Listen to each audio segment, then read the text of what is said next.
doubt, desire, death, and dogmas. We all understand aspects of the human experience in our own way. Parts of our humanity extend far back into our history, yet we feel them with full intensity in the immediate present. We have always struggled with the challenges of doubt, desire, and death. For the majority of the human time experience, life was brutish and full of unknowns. Over time, we developed dogmas to distract us from our fears and persistent longings to be more than our circumstances allow. From various spiritual technologies sprung beliefs and practices intending to address these challenges. Personal rituals, such as meditation, yoga, prayer, communal practices like fasting, war, and the ritual sacrifice of animals and humans all serve to further human connection with the gods we created. These historical solutions were rooted in an immediate present far distant from ours. Today we understand that the available spiritual technologies offer no viable alternatives to the crisis, and in many ways are leveraged to reinforce existing philosophies of meaning and value that have directed us toward the age of crisis. The crisis of doubt, desire, and death is, at its core, a crisis of spirituality. We must develop new answers to old questions, but to do that we must overcome deeply held dogmas. Here we encounter the paradox of the age of crisis. Systemic actualization is a way of organizing society that prioritizes individual actualization but requires society to pass a threshold of individually actualized people to build it. There is nowhere to begin but the end, leaving us with the challenge of creating both at once. To address the crisis of doubt, desire, and death, we must reimagine the systems of meaning and value that guide our personal philosophies and practice. Doubt gives life to the imposter, an individual who, through a lifetime of conditioning, can never draw higher meaning from their efforts. It's part of existing within a relational universe. We primarily measure ourselves through comparison. We are surrounded by institutions that imprint specific ideas about wants and their relation to our personhood, creating pathways of perpetual disappointment for many. We can never do enough to meet our expectations or the expectations of those around us. It's not a question of capacity or will. It is the recognition that the vast majority grapple with their place in the world. The crisis of doubt results from inhabiting a universe of feedback loops that tell us we are not enough. Doubt of being enough for ourselves and those we love drives us to escape. We inwardly retreat into an empire of imagined alternatives that we will never act upon. Doubt is the catalyst of cowardice, the delusion whereby doing nothing we remain safest from the nearly infinite potential failures that await us. Doubt is a form of ambivalence that denies one of the most consistent aspects of human experience throughout time, the sacrifice of the individual for family, tribe, and future. We find it frustrating that others often do not meet our expectations, when in reality we expect them to relieve us of the questions only we can answer. How do we find meaning when everything we do creates new doubts within us? How often have you found yourself in a position where others believed in you, yet you still doubted yourself? We reject the radical potential dormant within us, denying what we know to be true because we are afraid to claim it as such. Our retreat is not illogical. Our limited social protections ensure that the burden of failure for experimentation is immense. To stray from mindless obedience to the effort of creation is a path of hardship that can eliminate the material security of the individual if unsuccessful. Our experimental impulses are tempered by systems that prevent people from trying for fear of destitution. So long as doubting our abilities to create change is the path of least resistance in life, crisis will prevail. Consider the doubt through our relationship with scarcity. The history of human civilization has been a persistent struggle for resources. Without them, we are insecure, a threat to ourselves and our loved ones. Our needs and wants have always expanded beyond the resources we have access to.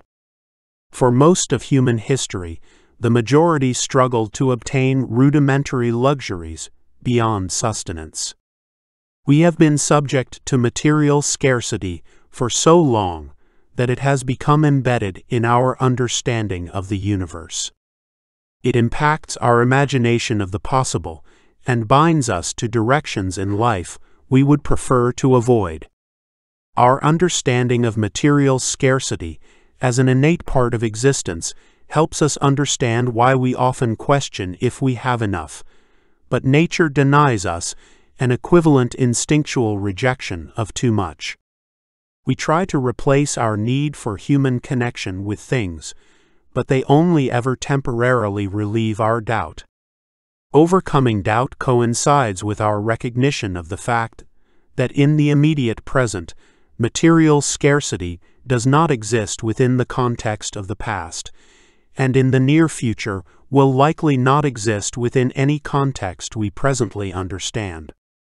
It is within our present capacity to reorganize our economic, social, and political structures so that none suffer from a need for basic material security.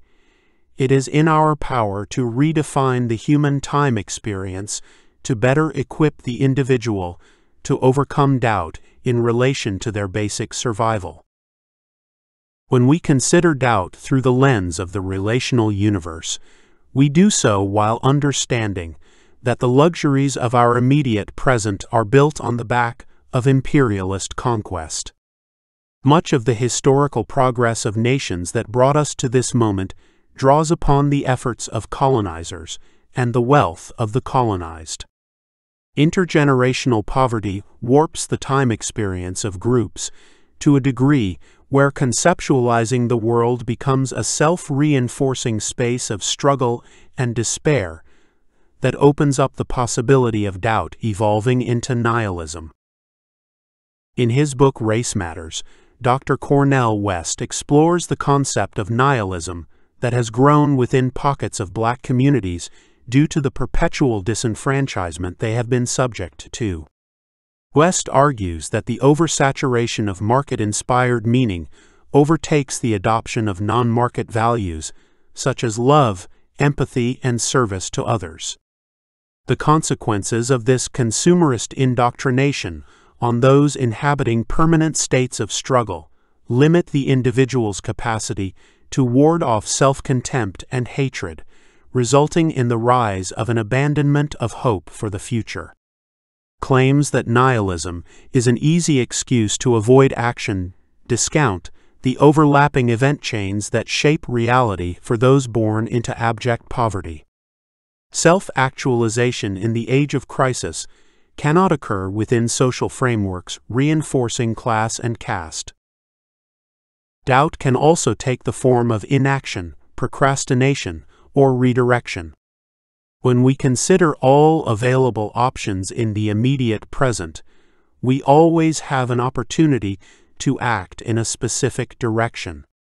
Sometimes the best course of action is active inaction, doing nothing in order to allow the surrounding happenings within our time experience to unravel. However, we should not confuse active inaction with the failure to imagine alternatives. In a world of manufactured comparison and artificial values, it's easy for us to default to the value of no. No, that won't work. No, it's not worth the effort. No, this is fine. We are taught to prioritize stability to the degree that anything outside of the norm is threatening. As a result, we turn toward inaction as an unconscious expression of our doubt so often that it becomes natural. Procrastination draws from the same preconditions an innate fear of our actions not being enough to satisfy our desires. Instead of harnessing the power of our creativity in the moment, we postpone action to delay confronting what needs to be done. Other times we simply redirect, giving up on a path we understand to be rewarding but deem too difficult to warrant the investment of focus and energy. The repetitive avoidance of focused action becomes habit-forming and eventually calcifies as our default response to challenges. We embrace ease as a virtue only to find ourselves perpetually dissatisfied and frustrated with the way things are. Doubt is an inherent aspect of existing in a universe where our purpose is either undefined or inadequate. What if I am not enough? Why can't I become the person I know I can be? If nothing I do ever satisfies me beyond a fleeting moment, what's the point of doing anything? These questions about being are as old as humanity's capacity to think about them. Now the single truth empowers us to re-examine these questions through a new lens. Perhaps this is why the struggle is more relevant now than ever before. We have always existed within structures that only further our doubt. The frameworks of living we are born into deny us the security and resources necessary for individual actualization and the fulfillment paths that come with it. We yearn to escape, but are denied the opportunity by the web of systems surrounding us. Doubt spreads within the individual, then it seeps outward to others. When sharing my efforts in composing this text with a friend, he asked why I would write a book that no one would read. The answer is to create and become more. Through this divine action, doubt is dissolved. Doubt is a crisis because it spreads like a plague by individual carriers who do not connect their pessimism of possibility with their interpersonal struggle of believing in themselves. It is only natural and in accordance with the relational universe that one who doubts their own capacity will doubt the capacity of others. Transcending the crisis is the active alignment of individual and system to produce a greater self. In doing so, we transform our struggle with doubt into methods and practices that support our overcoming it. We become more fearless with regard to the expression of our potential. Desire is an appetite we can never satiate. What we have is never enough. More is always on the horizon, always beckoning us to leave the present behind, to seek greater futures. Desire is the mutual catalyst of progress and inadequacy. Our striving for bigness is a perpetual struggle with our individual smallness. Desire is both a material and interpersonal crisis, but ultimately a struggle for greater access and agency within the world. We come to understand what we desire through our observation of others, often developing these conclusions by focusing on what we lack. This analysis through comparison is inherent to our inhabiting a relational universe, but it often generates new doubts within us, leading to expanding desires in a self-perpetuating cycle. Desire is an insatiable aspect of existence as the individual experiences it. Various degrees of desire range from healthy to unhealthy, but the changing nature of time ensures that they are always there. For some, desires act as a source of inspired imagination, for others, impulsive self-destruction. We all experience desire in a variety of degrees and manifestations. The vast majority have always lacked the material security necessary to develop individual actualization. Those without access or agency become caught in the momentum of millennia, forced to inhabit roles within the universe that they had no say in crafting. For those living in secure material circumstances, desire takes the form of interpersonal relationships with oneself and the world. Desire is not inherently positive or negative, yet it is both for the individual. When we direct desire toward creation, we embrace divinity in its highest form. Allowing desire to direct our focus and energy is a sure way to cause untold harm to ourselves and our loved ones. From our present moment, it is difficult to imagine a human time experience free from desire. Even if we can self-actualize in the age of crisis and transcend material desire, our imagination will give birth to new needs and wants to drive us forward. Any beings advanced in their actualization to the point of transcending all desires is an experience so foreign to humanity that they would likely be indistinguishable from gods.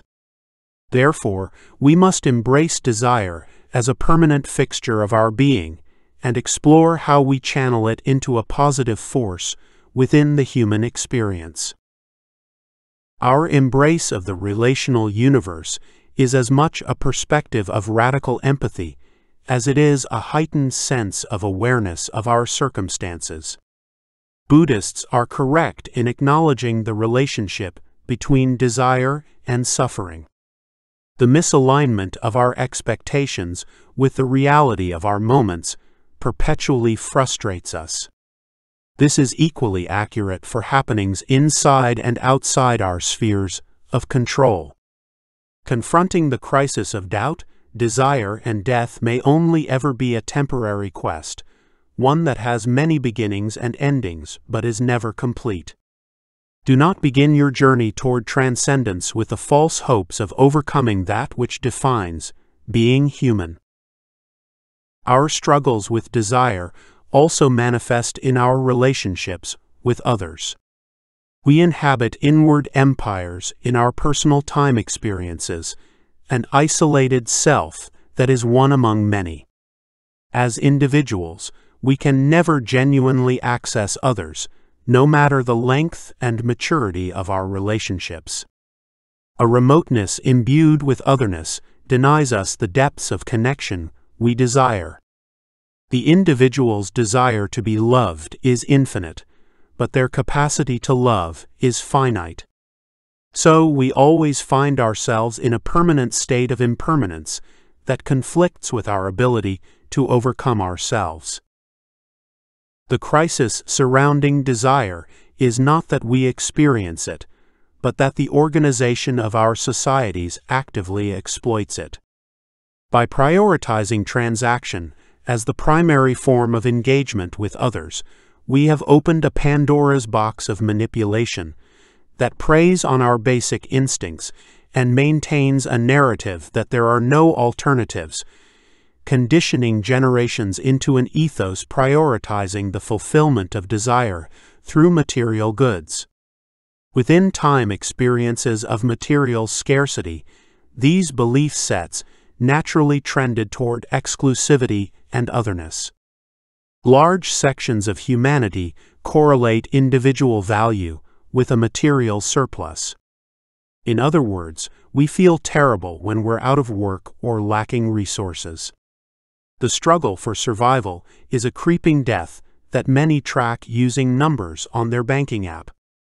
Whether or not there have been valuable aspects of these belief systems to date is irrelevant to our exploration. In our immediate present, it is clear that they are encouraging the behaviors driving us toward crisis. Therefore, we need to focus on developing our powers to redirect the trajectory of our journeys.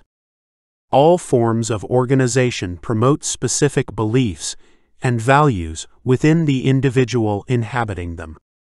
In an informational universe, everything influences everything else. When the values spread through public systems no longer meet the needs of the moment, they must evolve. Maintaining the status quo is a choice to continue marching into an oblivion of our own making.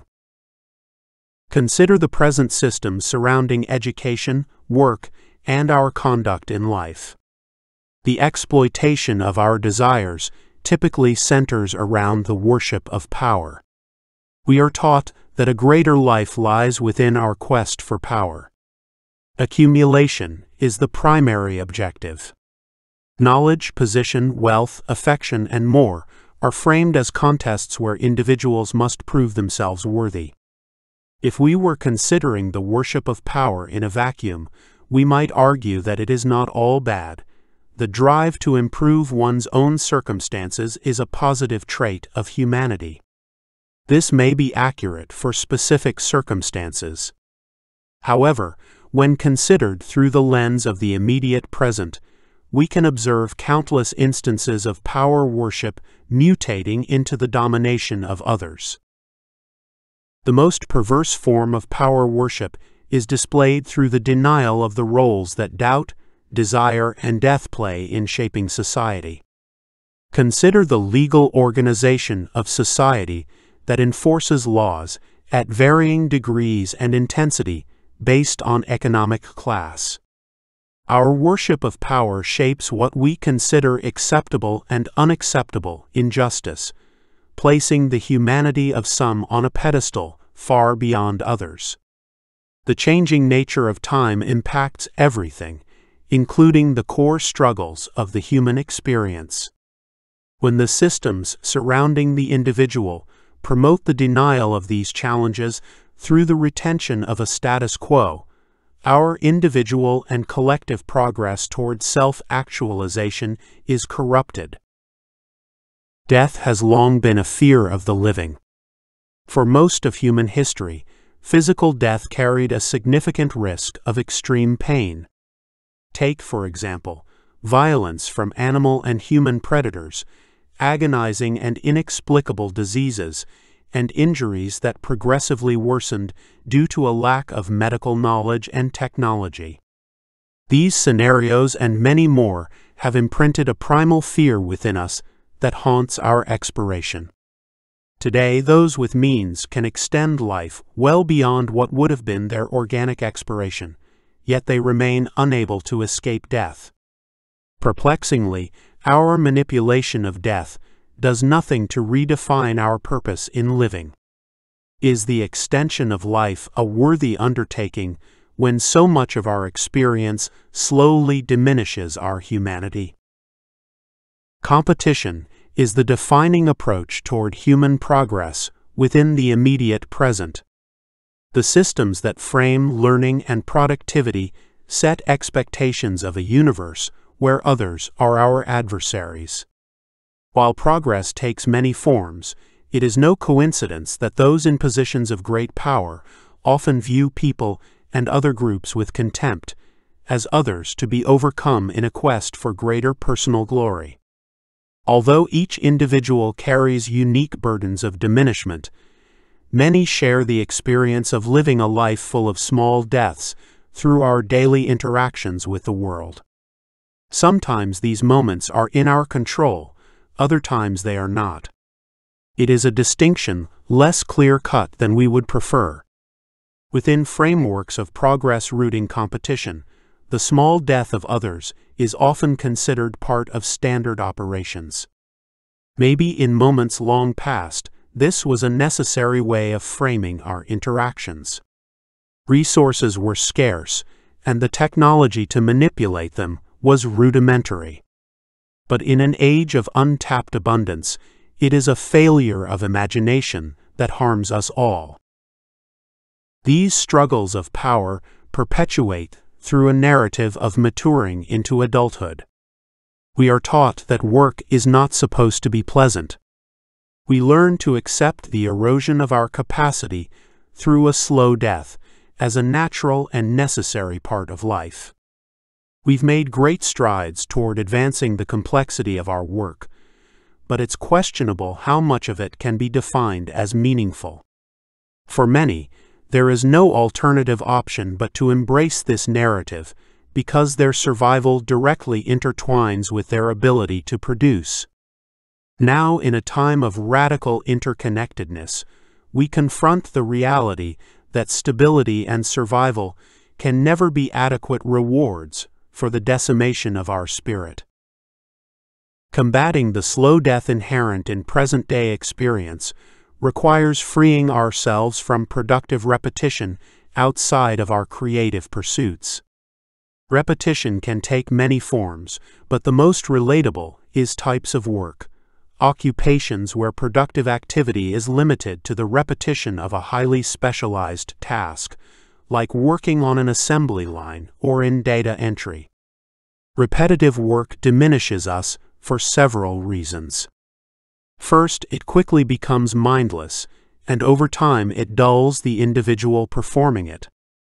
For the majority of our population, survival needs override our desire to reject the erosion of mind, body, and spirit associated with performing machine-like tasks. Second, these occupations are not stable. Jobs requiring low-knowledge specialization pay poorly, are highly competitive, and are most often automated, ensuring that employers view the individual as a disposable commodity. More complex examples of repetitive work share the everyday struggle of the looming specter of automation that will eventually replace anything repeatable. The crisis surrounding interpersonal deaths within our occupations is that when redirection is possible, but the majority lack the necessary access and agency to transition. Exploring the crisis of death highlights our disconnection from the relational universe. Birth and death are not separate events. They are a single happening within an individual event chain. It is natural to celebrate a beginning and mourn an end, but the opposite is also valid. Death is a bitter pill for many because as we draw closer to the inevitable and question ourselves and our paths on this journey, the present-day dominant spiritual technologies reinforce a belief that human divinity exists only beyond death. Spiritual salvation through the ascension into heaven is just a complex form of worshiping death. We are told we are visitors, destined to be judged based on the character of our journeys. This framing of divinity ignores the single truth and the relational universe. Self-actualization in the age of crisis requires us to think beyond the binary, embracing the power within our moments to redefine life as a method of conquering death. If we consider our interactions with others and the world around us from the perspective of an informational universe, we can observe how everything impacts everything. Every individual time experience is infinite in its potential within the moment and well beyond. Consider how many alternatives exist in our relationships with each other. Saying and doing certain things instead of others always sets into motion specific event chains that cascade well into the future and can never be undone. Each momentary choice breathes life to new realities for the individual and collective, an infinite flow of information carving through space like a fungal network searching for food. Denying life's continuity beyond death is a form of willful imprisonment, an active limitation of the individual and the radical destiny they have yet to express. Overcoming the influence of dogmas is a significant challenge we must embrace in order to self-actualize in the age of crisis. A dogma is an unchallengeable understanding to the person embracing it, but an obvious falsehood in a universe of perpetual change. Dogma can take many forms. They can be scientific, political, historical, or most commonly religious. To believe that any idea is beyond improvement is incorrect, but it is woven deeply into our personas and systems. Critiques of dogmatic beliefs are often met with fierce rebuttal because for individuals subscribing to them, they are more than just ideas, they are identities. Believing anything to be beyond change contradicts all knowledge of our universe. That dogma exists is a crisis because it is unnatural, yet it still thrives. All dogmas must be overcome and rejected in their entirety, because a self-actualizing society recognizes them for what they are, means of manipulation to dominate a population. Convincing an individual that a belief is so radically important that it should override all others is a direct path to extreme power concentration that typically benefits a small minority.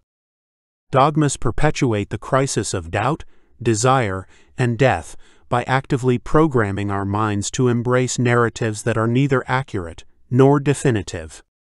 Nowhere is this more apparent in the present day than our clinging to outdated spiritual technologies. Our obsession with death is understandable, given the seemingly infinite unknowns humanity confronts in every form of time experience we have undergone. It is difficult for every generation to comprehend the past of those who came before, because the frameworks for constructing consciousness vary significantly between generations. We all share our being born into a world we had no voice in creating. Our journey begins with a prolonged period of total vulnerability, formative years in our interpersonal and analytic development. For some, it's a place of encouragement, exploration, and security. For others, it's a space of fear, aggression, and insecurity, negatives compounded by an institutional infrastructure that provides no means of escape. Humanity is constantly locked in a struggle of trying to make sense of the world with extremely limited information. During some moment in our distant past, we began observing patterns in nature and the stars, and so began our journey into pondering our existence. Cults worshipping nature became tribal religions, with gods varying between regions. It was commonly believed that gods coexisted among others by serving specialized functions until the idea of a single supreme creator developed in Zoroastrianism. Judaism, which initially embraced the concept of regional religions, adopted this idea and took it a step further by claiming their God was supreme to all others. Despite differences in contexts, all spiritual technologies share the purpose of reinforcing a specific moral order. Today, the spiritual technologies with the most followers are the monotheistic religions of Christianity and Islam. A core tenet of these faiths is the transformation of death from an inevitable unknown into a form of salvation. Framing death as the moment of judgment makes sense in a time experience of relatively slow change and brutish conditions. It is a concept likely created to prevent widespread nihilism in a hostile universe. Today, the idea that paradise and the highest expression of our being lies beyond life is incompatible with our knowledge of the single truth and our oneness with the relational universe. Self-actualizing in the age of crisis requires that we let go of the spiritual artifacts that do not serve us. The idea of ascending into heaven after death is innately hierarchical and similarly legitimizes the organization of society. Organizing meaning and value around the idea of salvation after death avoids responsibility in the moment. It places the ultimate reward of a life well lived into a future we can never experience. Our inherited time experience crafts the idea of heaven beyond earth into a dogma that demands we deny death its due. It asks us to ignore the fact that when the individual dies, they take nothing of this experience with them. Centuries of aligning our moral codes and actions around these texts have shaped our worldview of what is possible and real. There is a core conflict between the idea that divinity exists only outside of this world and our reality of it being a part of us now. Every moment of awareness is one of immense possibility, to be determined by the direction of our imagination, focus, and energy. We observe the evidence all around us in our exponential universe. Now is the time of creation. When we share experiences with others, we embody imagination, changing the shape of the world together through our interactions and efforts. Positioning nirvana as perpetually out of reach creates a culture of escapism. There is always something better on the horizon, so we never awaken our powers in the present. Self-actualization in the age of crisis recognizes that divinity resides within the moment. Our journey to become more human is one of becoming more godlike. To do this, we must reject the old prophecies of salvation after death in favor of fully expressing our divinity within the moment. Overcoming death in the age of crisis is the process of confronting it as the inevitability it is. The practice of self-actualization provides no answers to death because none are needed. Death is death. By embracing our end as a continuation of our beginning, we dismiss the dogmas surrounding salvation after death. In doing so, we give immense power to our present-time experience, to life. We reject the feel-good narratives of why a miserable life under the thumb of oppressive people and circumstances will ultimately lead to paradise. Self-actualization in the age of crisis is our shared journey in the creation of a new salvation mantra, one that recognizes every human being as a source of infinite potential and creativity, transformed by circumstance immediately upon entering the world. To transcend death is to redefine life, to celebrate, encourage, and organize ourselves around the latent potential of every individual. We achieve immortality through our contributions to the world, echoes that reverberate on well after our physical expiration. Those who contribute more toward collective progress extend themselves beyond time. In many ways, it is the same resurrection narrative humanity has embraced throughout its existence, except now we demystify and distill it into an actionable vision. The quest for immortality of the flesh through scientific means is in many ways a fool's errand, centered around an individual whose ego has overtaken their sense. We seek to prolong decay, and for what? The changing nature of time ensures that our ever-evolving consciousness will continue to develop new concepts of what it is to be. To this end, those with the means to leverage these age-defining technologies seek to hold onto a power they cannot possibly possess. At a certain point, this individual becomes a burden on society, refusing with all their might to allow ancient visions of the good to die and give space for new ones to flourish. Our focus on giving more power to life redefines individual value and capacity. We embraced divinity for what we know it to be, the alignment of the internal and external infinities within the moment. Leveraging this foundation, we develop new sets of practices and systems to guide our individual and collective journeys toward transcendence.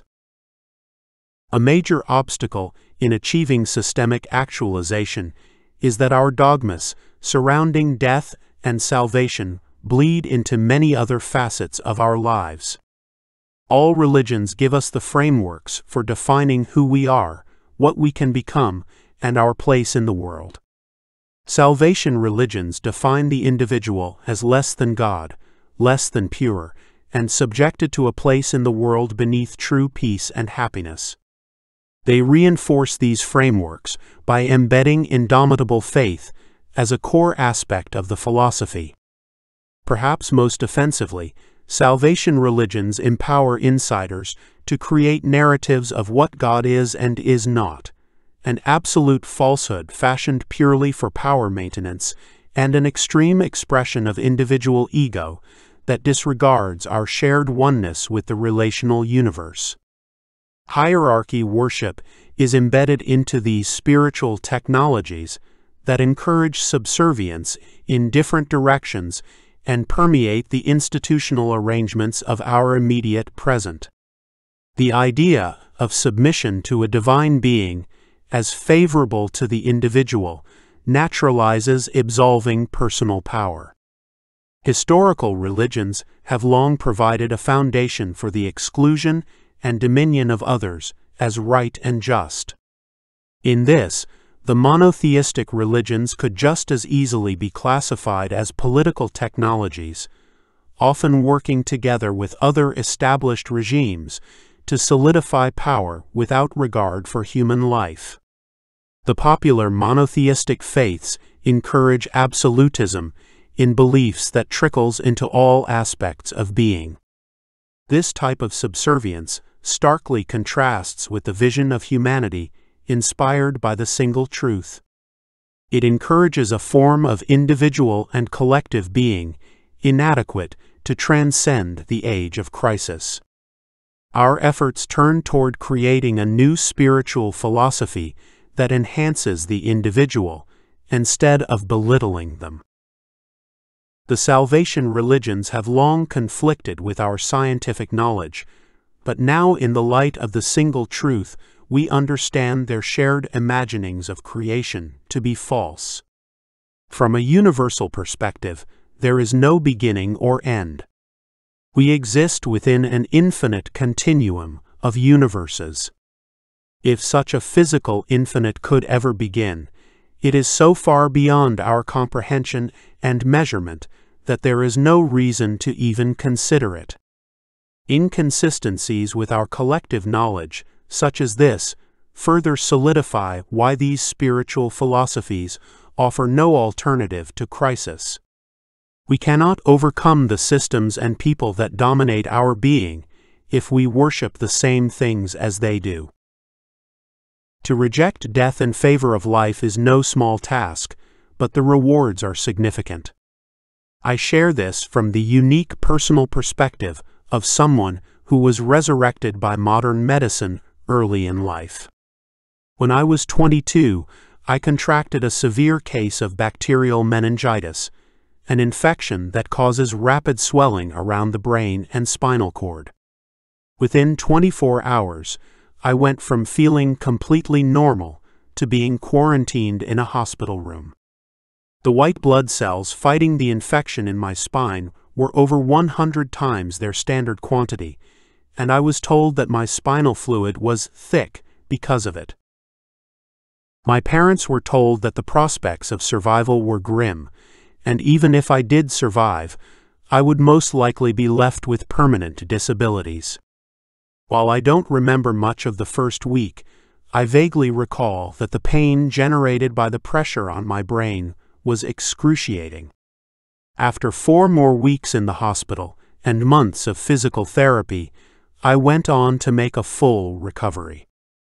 In any other time experience, I would be dead, but the collective progress of humanity extended life where death had staked its claim. As you might imagine, such an intimate encounter with death at a young age forever changed my perspective on life. To know death intimately is a disturbing but ultimately freeing experience, one that unbinds the individual from the illusions of security we believe we possess. It is possible to know this freedom without being subjected to a near-death experience, but only if we choose to frame our understanding of it around what it is instead of what we want it to be. The crisis of doubt, desire, and death is spiritual in nature because it forces us to confront the failure of historical religions to address our struggles with these aspects of humanity within the immediate present. Like all technologies, religions bear a timestamp of their creation that they persistently project onto the world. As the human time experience progresses, These spiritual philosophies attempt to shape the individual to be something completely out of context with the immediate present. Today, most practitioners of traditional religions pick and choose which dogmas to embrace. It's a hypocritical, yet understandable approach, given how deeply their source texts conflict with the nature of our reality. We overcome this by developing an alternative spiritual philosophy that practitioners can embrace to its fullest extent, without shame or ambivalence to the values they are asked to embody. One that embodies change at its core, recognizes itself as a creation, and facilitates its own evolution when necessary. The single truth and the relational universe provide a framework of spirituality that recognizes the powers inherent in all. By abolishing hierarchies of divinity, we remove the possibility of weaponizing spirituality, as is so common today. When we focus our intents and efforts on maximizing the individual's potential, we empower expansive freedom. We enjoy time experiences that encourage experimentation and invention, spaces of creativity where an individual connects with the divinity of the moment through the direction of their focus and energy. When we base our spiritual philosophies on the principles of our experimental potential, we negate the legitimacy of righteousness and any attempts to force specific lifestyles onto others in the name of the divine.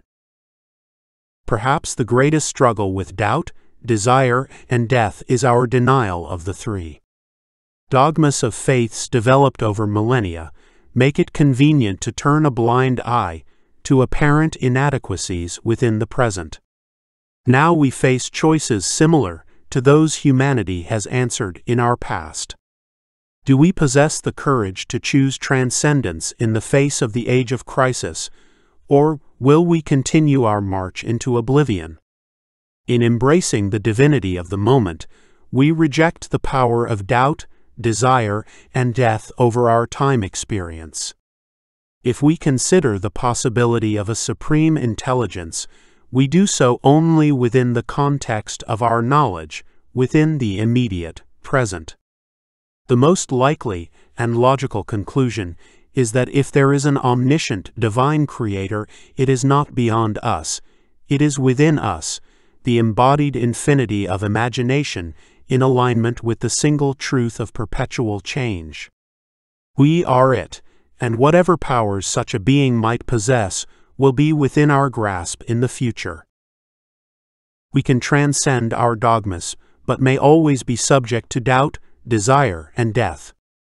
Our objective is not to eliminate these aspects of our humanity, but to reimagine and reshape how individuals grapple with them. We accomplish this through the organization of our legal, economic, and social systems alongside our personal practice.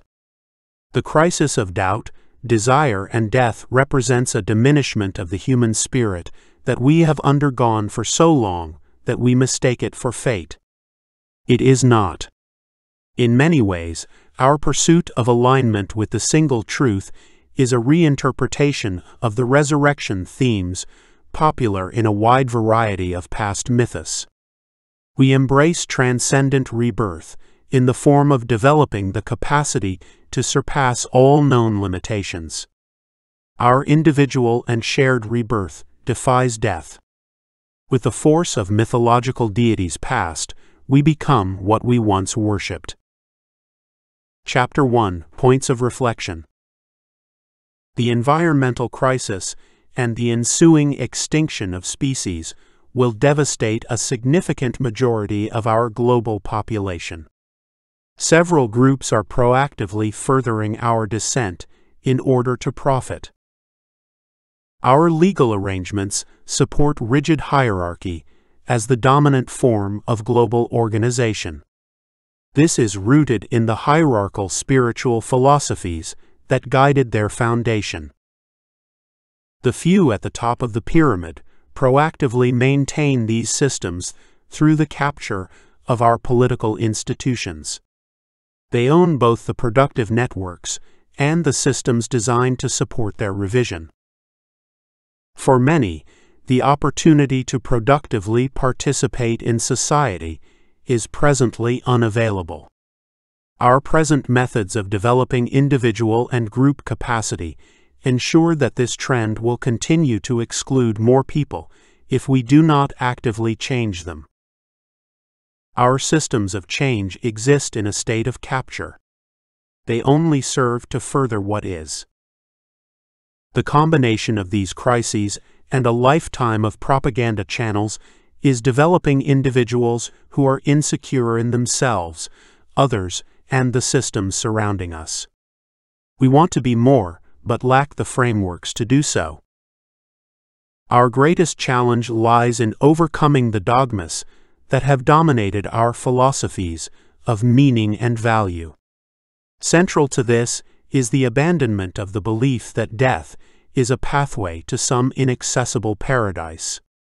Divinity is found only within the moment.